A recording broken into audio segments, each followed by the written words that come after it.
parquet algérien n'a pas ouvert l'enquête, ce qui a du sens. Et dans la première semaine, les autorités françaises, dont il faut saluer l'investissement dans ce dossier et la célérité avec laquelle ils ont travaillé, ont envoyé les demandes d'entraide internationale à la fois au Maroc et à l'Algérie dans la même semaine. Je n'ai jamais vu ça. Maintenant, évidemment, la question de la vérité se pose. La question de la vérité se pose, pourquoi? Parce que on n'a pas forcément des versions contradictoires. On a une version qui est incohérente, celle de la République algérienne, du ministère de la Défense. Pourquoi? Parce qu'en se défendant, il s'accuse.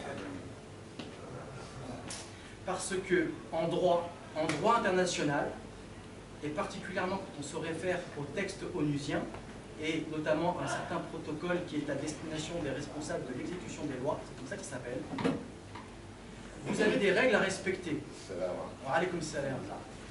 Vous ne pouvez pas tirer sur quelqu'un lorsque vous êtes, vous, un policier ou un fonctionnaire de police ou un militaire, sans qu'il y ait un rapport de stricte proportionnalité. L'usage de la force létale n'est possible, n'est permis en droit international comme en droit algérien, uniquement si vous êtes en danger, et en danger de mort. Or, je rappelle que dans cette affaire, nous avons affaire à des jeunes gens qui sont en short, qui sont en vacances sur des jet skis. Et que nous dit le communiqué? Ils auraient soi-disant adopté une attitude dangereuse quand, après qu'ils aient refusé d'obtempérer, autrement dit, quand ils prenaient la fuite. Donc s'ils eussent été dangereux, ils l'auraient été pour eux, et non pas pour les militaires qui ont tiré. Donc à la lecture même du communiqué et des faits qui sont posés, on voit très bien que la version de l'Algérie ne tient pas, et que le crime, qui en droit s'appelle une exécution extrajudiciaire, est parfaitement caractérisé, de l'alpha à l'oméga. Il n'y a pas de doute. Je vais même plus loin, parce que la question me sera certainement posée après, mais qu'est-ce qui peut expliquer que des militaires décident de tirer sur des civils désarmés comme ça, sans raison? Alors, je vais éluder d'un revers de manche, d'abord une des premières fake news, que ces jeunes gens seraient des membres d'un trafic de stupéfiants, ou d'un trafic d'armes, ou d'un trafic d'êtres humains. Comme c'est d'ailleurs sournoisement suggéré par le communiqué. Non. La preuve en est que le 4e qui a été interpellé par les gardes-côtes a été arrêté, placé en détention et jugé en Algérie. Ils l'ont jugé et condamné uniquement pour entrée illégale. Ils ne l'ont pas condamné pour autre chose. Donc partez vraiment du principe que dans ce dossier, il n'y a rien qui viendrait ternir l'image de ces jeunes gens-là. Et quand bien même ils eussent été des délinquants, cela n'eût pas justifié le recours à l'arme létale. Vous voyez? Donc on est vraiment, d'un point de vue juridique, sur un crime, une exécution extrajudiciaire. Pas plus, pas moins. Alors, je vais même plus loin dans mon analyse des faits. D'après le communiqué, les faits se sont déroulés à 19h47. Donc, il faisait encore jour. Or, je vous rappelle que le corps de Bilal Kissi, rahmatullah alayh, a été retrouvé sur place, avec son jet ski. Ce qui suggère fortement l'idée que les militaires, qui l'ont vu, l'ont laissé délibérément sur place. Là encore, je vais devancer peut-être une question que vous me poserez plus tard. Pourquoi ont-ils agi ainsi?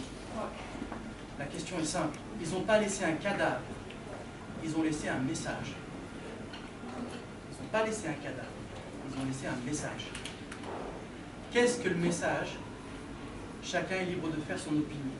Ce qui est certain, c'est qu'à priori, le prix de la vie d'un civil marocain vaut beaucoup moins que des considérations politiques ou des ordres militaires. On ne sait pas. Mais c'est ce qui s'est passé. Donc, évidemment, il y a un contexte dans lequel s'inscrivent les faits, mais il y a une réalité. Il y a une réalité, c'est que maintenant, il y a des orphelins. Il y a des gens qui attendaient leur père, que leur père revienne de la plage, et qui vont attendre toute leur vie que leur père revienne. Et il ne reviendra jamais. Et c'est cette réalité-là qui motive notre action. Alors, moi je suis mandaté par les familles pour aller au bout des choses. Et j'ai deux choses à dire sur ce point. La première des choses, c'est que l'équipe d'avocats avec laquelle je travaille sur ce dossier est particulièrement déterminée. Nous ne laisserons rien et nous ne lâcherons rien. En l'honneur des victimes, et aussi en l'honneur de ceux qui sont restés et qui vivront sans les victimes.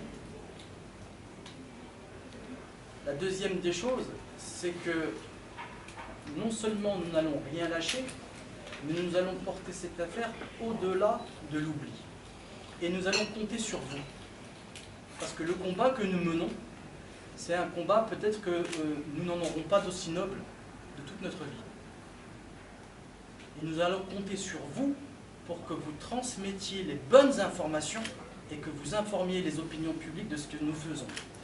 Parce que ce que nous faisons, ce que la famille Kissy, ce que la famille Mchewa fait, ce n'est pas d'aviver des braises qui demain tueront des gens. Ce que nous faisons là, c'est que nous réinjectons de la civilisation dans un cadre où ce qui nous a frappé, c'était la barbarie. C'est la barbarie qui a tué ces gens, c'est la civilisation et le droit qui va leur rendre justice. Et pour ça, on ne peut pas travailler dans l'ombre, on ne peut pas travailler sans vous les journalistes. Et nous savons que vous êtes aussi au cœur de certains tourbillons, mais nous vous demandons de résister, de ne pas relayer les préjugés et les commentaires ou les fake news totalement absurdes, ineptes, qui ont été transmises par les racistes de tous bords, des deux côtés de la frontière. Dans ce cadre-là, je vous ai dit que nous ne lâcherons rien. Et ce n'est pas parce que certains systèmes judiciaires ne participeront pas ou se tairont que nous n'allons rien faire. Nous avons déjà saisi, c'est une exclusivité que je vous offre, nous avons saisi l'ONU, et particulièrement une autorité au sein de l'ONU, qui est une autorité indépendante, et qui s'appelle le rapporteur spécial pour les exécutions extrajudiciaires, sommaires et arbitraires. Le rapporteur spécial pour les exécutions extrajudiciaires, sommaires et arbitraires. Nous l'avons saisi il y a quelques jours d'une demande d'enquête internationale dirigée par l'ONU. Avec cette indication que pour la première fois, l'Algérie a accepté, il y a encore quelques jours, une enquête d'un rapporteur spécial de l'ONU, celui qui est spécialisé sur le droit de réunion. Il est actuellement en Algérie, où il vient d'en partir, il a fait une enquête. Donc la coopération des autorités judiciaires avec les rapporteurs spéciaux de l'ONU, apparemment ça fonctionne. Donc nous l'avons saisi très officiellement la semaine dernière d'une demande d'enquête. Et il a le pouvoir de venir en Algérie, de consulter les administrations, de venir au Maroc et de faire une enquête. Parce que nous voulons que la vérité soit établie par la voie officielle le plus rapidement possible. Il est extrêmement important pour le processus de deuil des familles qu'une autorité statue en disant il y a eu un crime, donc il y a eu un criminel et il y a eu des victimes. Ce processus-là, c'est le processus qui est au cœur de ce volcan qu'est la justice. Dire le droit, c'est dire qu'il y a eu une violation et donc qu'il y a eu des victimes et des criminels. Donc nous avons saisi ce rapporteur parce que son temps de travail est beaucoup plus court et il est beaucoup moins entravé que les juges nationaux. Nous aurons à saisir l'ONU peut-être prochainement pour d'autres mesures. Nous allons utiliser tous les canaux du droit international. Je continue sur le cas plus particulier de Bilal Kissy. On a vu malheureusement des vidéos de son macabé, de son corps, circuler sur les réseaux sociaux. C'est quelque chose d'extrêmement grave. C'est une atteinte à la dignité de la personne humaine. La famille Kissy a déposé une plainte qui aboutira le 5 octobre à Oujda à un procès contre les principaux diffuseurs de cette vidéo. Donc la justice rendra son verdict sur cette question-là. Mais je vous demande de transmettre au plus grand nombre de ne pas diffuser cette vidéo, la vidéo de Bilal. Pourquoi? Il a une famille, il a des enfants. Il a une mère qui aujourd'hui est tenue éloignée des écrans pour qu'elle ne puisse pas voir le corps supplicié de son fils. C'est vraiment une question de dignité humaine. Donc les vidéos qui tournent, signalez-les, retirez-les et faites en sorte qu'on ne les diffuse plus. Et enfin, je termine très vite sur ça pour laisser la place aux questions éventuelles.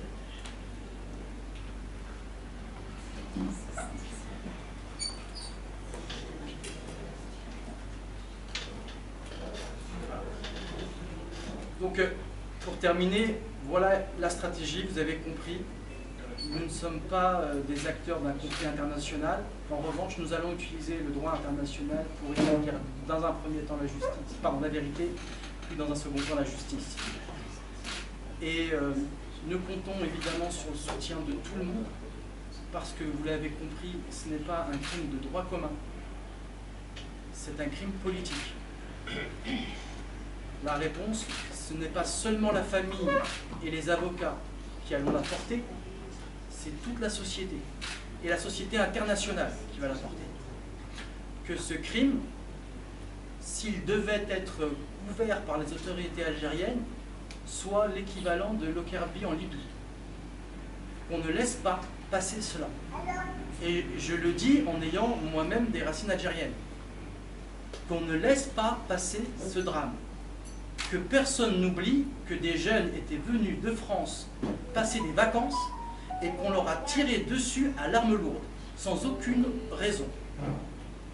Et que ça laisse des familles endeuillées et un traumatisme dans la population. Il y aura un avant et il y aura un après. Il appartient à nous de faire en sorte que cet après soit à la hauteur du sacrifice de ces martyrs. Voilà. J'en ai fini avec les explications sur le dossier et la procédure. Si vous avez des questions, je peux y répondre. Oui, en fait, je voulais vous demander... Oui. Pardon. Non, je voulais vous demander... Tu peux te présenter, Camilla? C'est le 360. Donc, je voulais vous demander si vous pouvez nous donner donc, un aperçu sur les actions que vous comptez mener prochainement. Et puis, parlant de fake news, donc il y a des rumeurs qui circulent et qui disent qu'il y avait une demande de contrepartie financière d'Alger pour le rapatriement en fait, de la dépouille de Feu Chewar. Donc, je voulais m'assurer si c'est une vraie information ou c'est juste de l'info. Je vais vous répondre. Alors, tout d'abord, sur les actions que nous allons entreprendre dans le futur, vous me permettrez de ne pas répondre à votre question, mais pas par impolitesse, par intérêt stratégique. On a encore beaucoup de cartes à jouer, on maîtrise les rouages du droit international, et dans ce genre de conflit, on peut actionner contre le monde.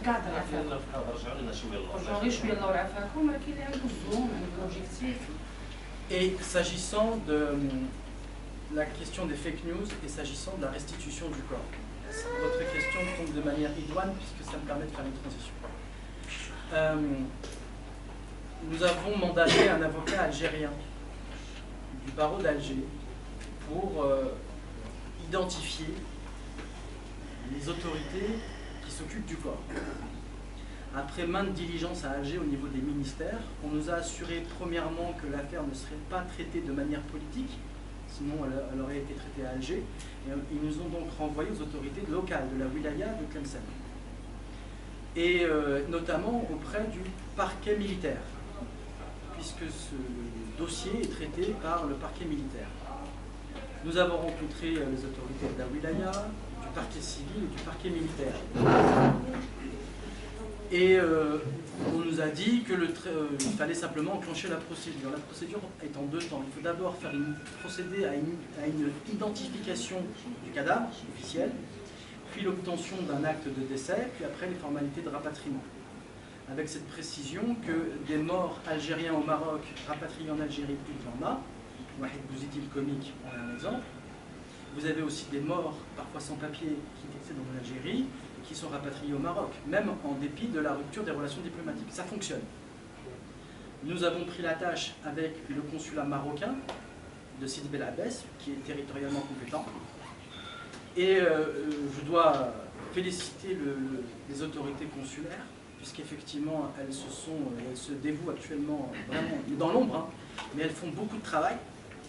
Et aujourd'hui, nous sommes arrivés à une situation de blocage, au sens où nous avons fait les demandes, le consulat a la possibilité de procéder à l'identification et d'obtenir les actes et de procéder au laissez-passer, enfin de délivrer le laissez-passer pour permettre l'inhumation. Et actuellement, ça fait une semaine que les autorités du parquet militaire ne lui répondent pas. Les démarches même qui ont été effectuées auprès du ministère des Affaires étrangères par le canal traditionnel n'aboutissent pas. Donc ils peuvent rapatrier les Marocains, c'est ce qui est en cours, qui sont morts là-bas de manière normale. En revanche, le corps d'Abdelali, lui, il est bloqué. Et on ne nous répond pas. On ne répond pas à nos sollicitations par écrit. On a dépêché quelqu'un, ça n'a pas abouti, même au téléphone. Alors, la question c'est, est-ce que c'est une lenteur qui a une signification ou pas? Libre, encore une fois, à chacun de se faire une idée. Et j'aurais bien tort de conjecturer en vous disant, pour moi, c'est un refus.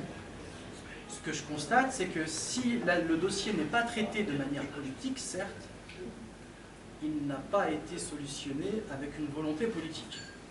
Et aujourd'hui, le drame, c'est que nous sommes, nous, placés dans une sorte de couloir de la mort, au niveau psychologique, dans le sens psychologique du terme, puisque nous avons notre proche qui est décédé, nous ne l'avons pas vu, donc pour moi la mort est juste théorique, et on a besoin de ce processus humain d'identification et de mise en terre.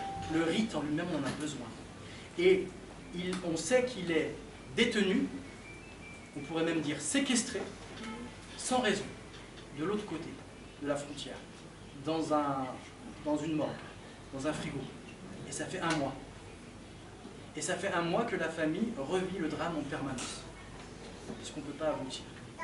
Et l'absence d'humanité dans les relations, ça c'est emblématique de quelque chose. Ça c'est significatif de quelque chose.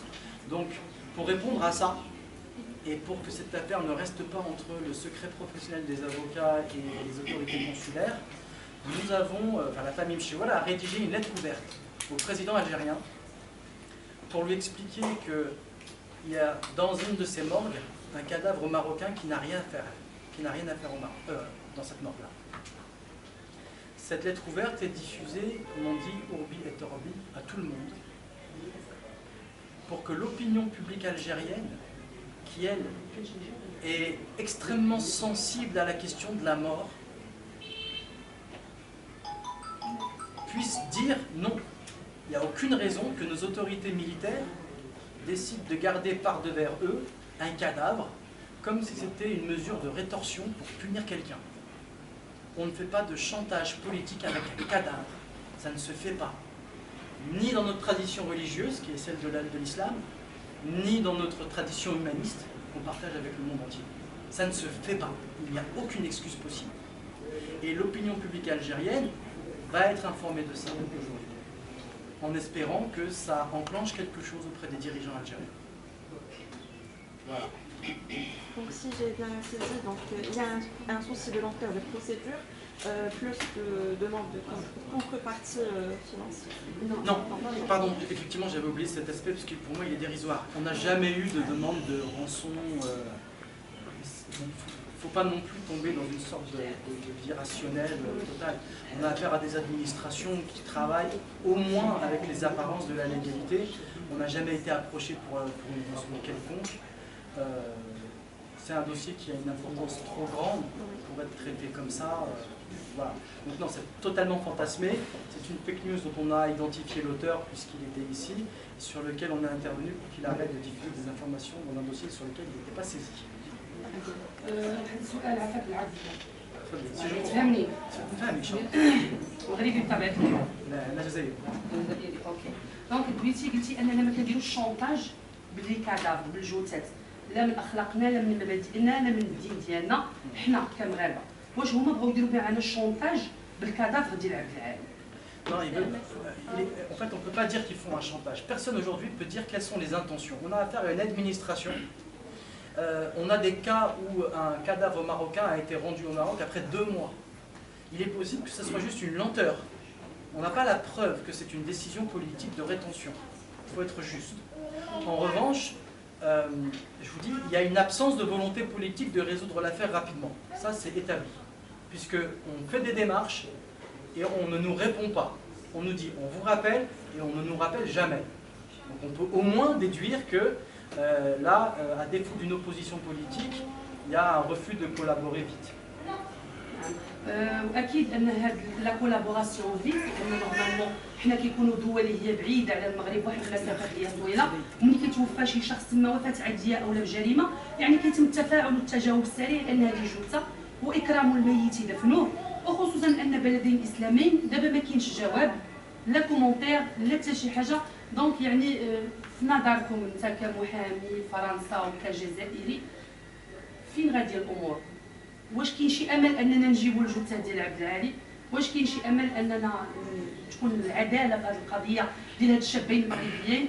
واش هاد الشيء اللي داروه العسكر الجزائري ماشي جريمه؟ لانك قلتي ذكرتي في البدايه ديال الحديث ديالك ان هادو كانوا شباب عزل ما هازينش السلاح، وفي العرف وفي العالم وفي القوانين ان الامن او العسكر كيطلق النيران الا اذا كانت واحد خطر اللي كيكون كيستقبلهم من الطرف الاخر، كيكون حتى هو مسلح اولا كيكون كيدير كهاز مع كلاب ولا شي حاجه. هاد الدراري كانوا عزل لابسين شورت كانوا في جيت سكي، واش نقدروا نقولوا واش هي جريمه؟ Doute sur la qualification, on parle d'exécution extrajudiciaire, c'est un assassinat. Un assassinat. Et la plainte que nous avons déposée à Paris était pour 4 chefs de prévention. Assassinat, tentative d'assassinat, détournement de navire, puisque le jet ski est un navire, et non-assistance à personne en danger. Parce qu'on ne sait pas si Abdelali était vivant quand ils l'ont pris, on ne sait pas si Bilal était vivant une fois qu'ils l'ont tiré dessus. Donc les 4 infractions peuvent tout à fait se cumuler. Donc évidemment c'est un crime. Maintenant où est-ce que ça va aller? Je ne sais pas. Ce qui m'intéresse pour le dossier Mcheour, c'est que les opinions publiques et le monde sait. Ça rendra la situation de l'armée algérienne intenable. Et ça, pour moi, je sais qu'on va rapatrier le corps. Je n'ai pas de doute sur ça. Je n'ai pas de doute sur... C'est quand on va le rapatrier. C'est le gros problème. Oui. Et je me suis... بعض الأخبار أن الجزائر تطالب بواحد الفدية مالية مقابل الجثة ديال عبد العالي.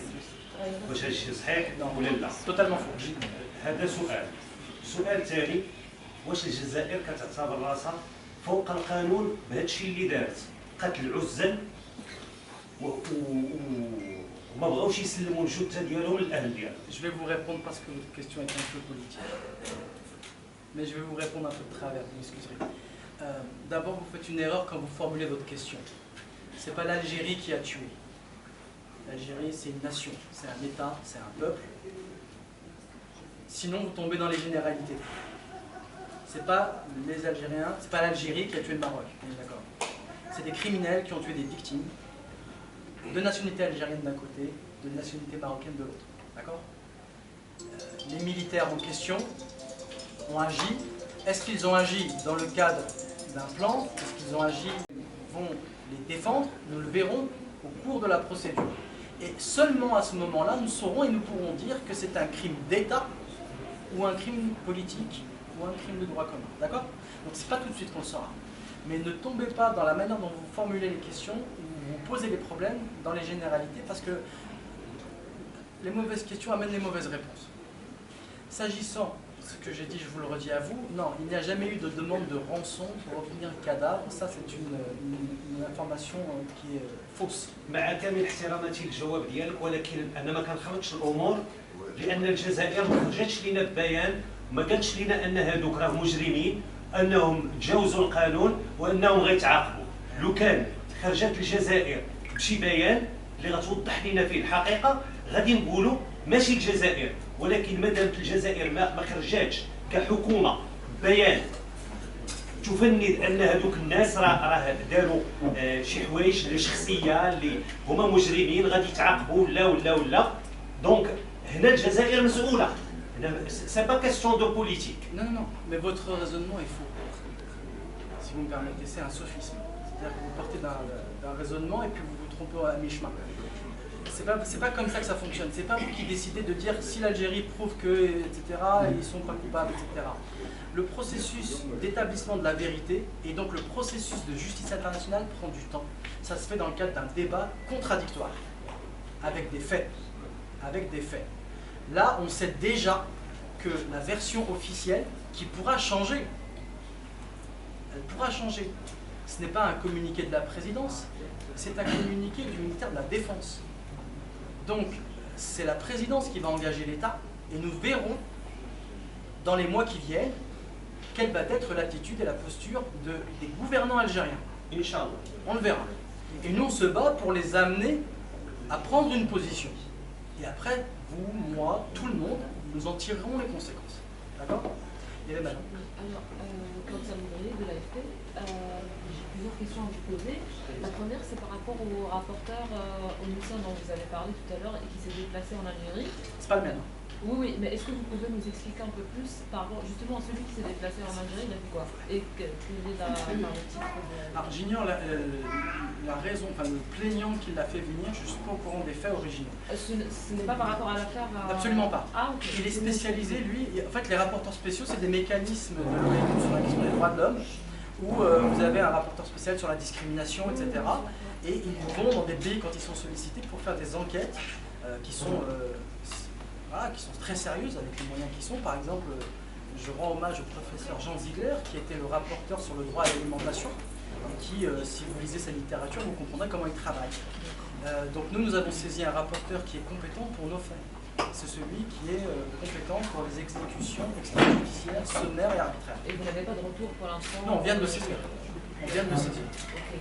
Et par rapport à l'enquête franco-marocaine, est-ce que vous avez des insights par rapport à les questions dont on a pu entendre parler depuis un mois? Est-ce que vous avez... Je suis quand même tenu au secret professionnel, donc je ne peux pas tout vous dire. Ce que je peux commenter, c'est ce qui est déjà connu. C'est qu'effectivement, il y a une enquête qui a été la première ouverte à Oujda par le parquet d'Oujda. L'enquête miroir, c'est celle que nous avons fait ouvrir en France. Et il y a une demande d'entraide qui a été lancée. Donc on s'attend à ce que les autorités judiciaires marocaines collaborent avec les autorités françaises. Et il y a une demande d'entraide aussi qui a été envoyée à l'Algérie au même moment par la voie diplomatique. Et nous verrons s'ils répondent pas. Et par rapport à la personne qui est emprisonnée en Algérie, vous avez dit qu'il a été condamné pour entrée illégale sur le territoire algérien. Il a écopé de combien de mois et est-ce qu'il est toujours... Alors c'est pas une information que j'ai vérifiée parce que je ne suis pas son avocat. Mais d'après les sources que j'ai, il a quand même été condamné à 6 mois d'emprisonnement et je crois 75 000 € équivalent au... Les réseaux sociaux étaient ça. Oui, très bien. هذه البطار جريدة صوت الحقيقة. أيضا كيف ما ذكروا الزملاء يعني طرحوا أن لاحظنا واحد التعاطف واهتمام جميع المغاربة وربما العالم بأسره بهذه القضية اللي نزلت بلدنا المغرب. أول سؤال هو ما هو موقفكم تجاه هذا العمل اللامسؤول الذي قامت به جارتنا الجزائر؟ هذه من جهة، من جهة أخرى شنو هي الاقتراحات ديالكم من اجل استرجاع حق هاد الشابين الشهداء فقط، يعني ربما من اجل اطفاء هذا النار اللي كتظهر لنا الان في الاعين ديال الاخت ديالو وفي الاب ديالو، وكيف طالت العلاقات السياسيه الدبلوماسيه؟ السؤال الاول.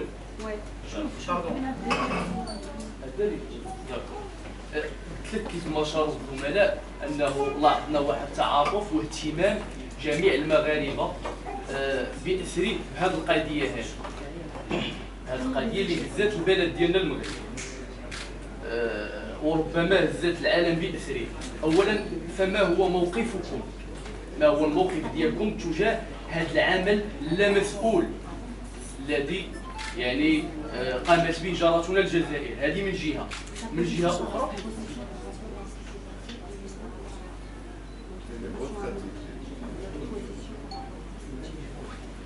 جهه اخرى ما هي اقتراحاتكم من اجل استرجاع حق هاد الشابين الشهداء، يعني فقط يعني من اجل اطفاء هذه النار هذه اللي كتبان لنا في الاعين ديال العائله ديالنا؟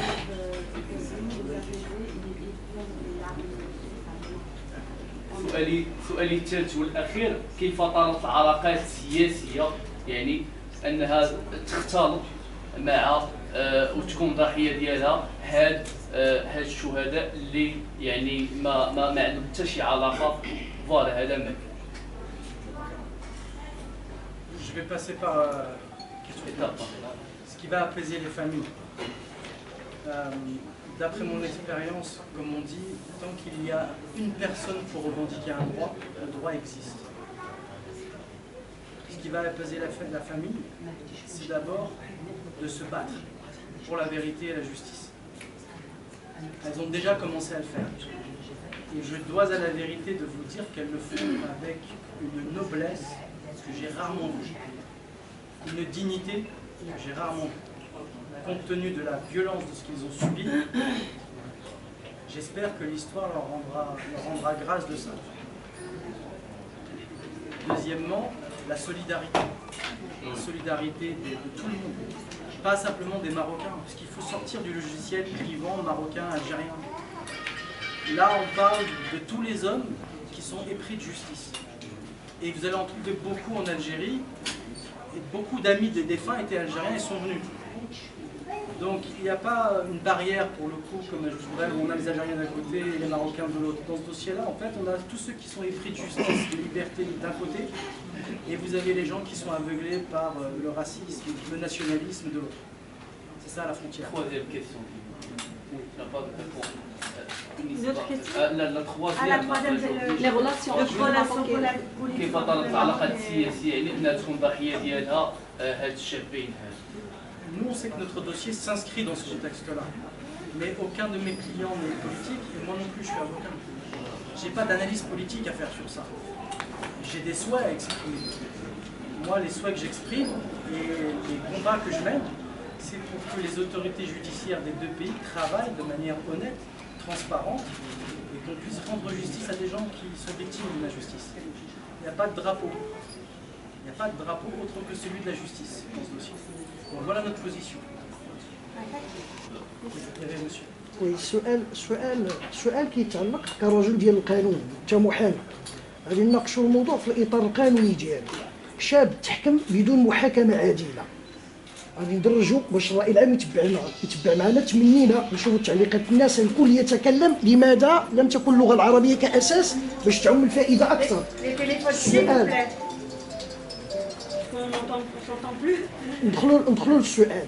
هذه المحاكمه العادله، هذا الوليد هذا جوج ثلاثه السلام عليكم وعليكم السلام تحكم، لا محامي لا قانون. كيفاش كتشوفها انت كرجل ديال القانون؟ وشنو هي الاجراءات بجوج اتجاهات؟ كاين الاجراء الاول في المرحله الاستئنافيه حقيقه الولد باش ما يضيعش اكثر، هذا جانب. وثانيا المواثيق الدوليه في الاطار ديال القانون. بالجزائر بلاتي استاذ انت محامي كتكلم الفرنسيه وفي نفس الوقت جزائري، كاينين بعض الاسئله طرحوها الزملاء كتعطيها جانب ثاني. حنا فاهمين ابعاد الامور وتفاديل بزاف. كترجع الاطار كتقول ناقشوا القانون، هذا قلب القانون وروح القانون. المواثيق الدوليه بالجزائر خصها تخضع عليها مع المواثيق الدوليه في العالم كله. محاكمه غير عادله في لحظه من اللحظات، حكم مرحله استئنافيه، التدابير اللازمه اللي تحتك كرجل القانون من اجل ان ذاك الوليد ياخذ العداله، ياخذ الحق ديالو في الحكم وتكون العداله النزيهه في الموضوع. تفضل. Vous donnez des faits. Il a été jugé dans un procès expéditif, sans avocat, etc. Moi, ces faits-là, je ne les ai pas. Je suis même étonné que ça soit possible pour une raison simple. J'ai tendance à croire le contraire. Parce que la personne en question est franco-marocain. Il bénéficie de la protection consulaire de la France. Et je sais, d'informations vérifiées, qu'il est protégé à ce titre-là. Donc il a certainement, et il n'a pas été jugé dans les premiers jours, il a été jugé la semaine d'après. Donc ça a laissé le temps, probablement, plausiblement, aux autorités consulaires de le défendre. Donc il a dû avoir un procès avec les limites qu'on connaît, mais c'est un procès qui sera quand même considéré comme un procès équitable. Et il a certainement été assisté par les autorités françaises qui, comme je vous le dis, et je vous le dis et peut-être que vous ne le savez pas, sont très concernées par cette affaire. Vraiment très concernées. J'ai eu beaucoup de personnes en ligne à tous les étages, dans les autorités consulaires, au niveau de la justice, et ils sont très concernés par ce dossier-là. Ça les touche beaucoup, donc je ne crois pas, honnêtement, c'est pas pour vous remettre en cause, mais je ne crois pas que le 4e individu qui a été jugé en Algérie ait été jugé de manière expéditive, comme vous le dites. Maintenant, excusez-moi, je considère quand même pour ma part une peine de prison et une procédure pénale pour les faits en question sont totalement démesurés. ولكن هذا الشاب واش يتحاكم بدون حضور محامي؟ ما عرفناش واش كاين. Moi je pense qu'il y en avait un. شنو دورك استاذ انت انك تنتقل تما وتبحث كرجل ديال القانون؟ هذا حقك انت وكيخولوا لك العائله اللي هي انت موكل ديالهم. S'il n'y a pas eu d'avocat, le procès est inéquitable et la décision est calculée. S'il n'y a pas eu d'avocat. Mais je pense que la protection consulaire lui ayant été accordée, il a nécessairement dû être accompagné d'un avocat. بالنسبه لكم هاد لي زيفور اللي كديروا هاد لي كولابوراسيون هاد لي زيفور اللي كديروا هاد Oui, bien sûr. Oui, je précise qu'effectivement, moi, je ne suis pas l'avocat du 4e qui a été jugé en Algérie. D'où le fait que je n'ai pas d'informations autres que celles qu'on me donne. وانت فيها تعقيد نتوما كساده محامون غادي يكون واحد التلاؤم بيناتكم في اطار تعاونوا ما امكن توصلوا لوبجيكتيف كومان، ولكن المساعده بيناتكم. شاب كاين تما شروط المحاكمه العادله، هذاك مغربي نطالب بالحق ديالو واحترام المواثيق الدوليه في اطار القانون. المشكل سير هذا متر شرقي لافوكا ديال لا فامي قيسي وشيور، ومن بعد لا بروسيدور ديالهم بجهه وحنا عندنا لا بروسيدور ديالنا بجهه، ما ملاصقينش حنا لي زانفورماسيون بينهم. هما دايرين لا بروسيدور بيناتهم لا فامي ديال صنابي اسماعيل، وحنا لا فامي قيسي وشيور اللي مساكين تقتلوا في هذا الاخر ensemble. Ça veut dire qu'il y a, comme si tu disais, il y a deux parties. Il y a la partie d'El Ismaïl et la partie d'El Bilal ou Abdel. Madame. les efforts اللي درتو هذوك لي كولابوراسيون لي زيفور اللي درتيو هذه الجهودات اللي درتيو ولي كولابوراسيون اللي درتيو المغرب وفرنسا وهذا ما لقيتوش واحد لي ريبونس اللي غادي تريحكم. شنو هما الخطوات اللي غادي ديروا الصعيدات اللي غادي ديروا؟ Il faut comprendre que le temps judiciaire, de manière générale, est long. Ce n'est pas le temps des médias, c'est un poncif que de le dire, mais ce n'est pas le temps des médias, c'est pas non plus le temps de l'émotion et de l'opinion publique, surtout à l'heure des réseaux sociaux. C'est un temps long, insupportablement long pour les gens, je le comprends. Mais c'est un temps qui est nécessairement long. Il y a une nécessité pour qu'il le soit. Donc on va attendre, au fur et à mesure de l'avancement de l'affaire, les retours sur ce que nous faisons. On voit certaines enquêtes, des actes de procédure qui sont faits, etc. etc. Tout ça, si vous voulez, va avancer. On a aussi un programme avec des actions qui vont... qui vont fleurir au fur et à mesure de notre parcours, des actions internationales. On a d'autres choses à faire, mais on ne peut pas tout faire en même temps. On doit intenter et initier les procédures les unes après les autres en fonction des réactions des autorités et des partis. Donc, on a un plan, on a une stratégie à long terme, pas sur 6 mois, mais sur 2, 3, 4 ans. للمزيد من المعلومات ما تنسوش تابونا وتفعلوا الجرس باش يوصلكم جديد لو 7 TV.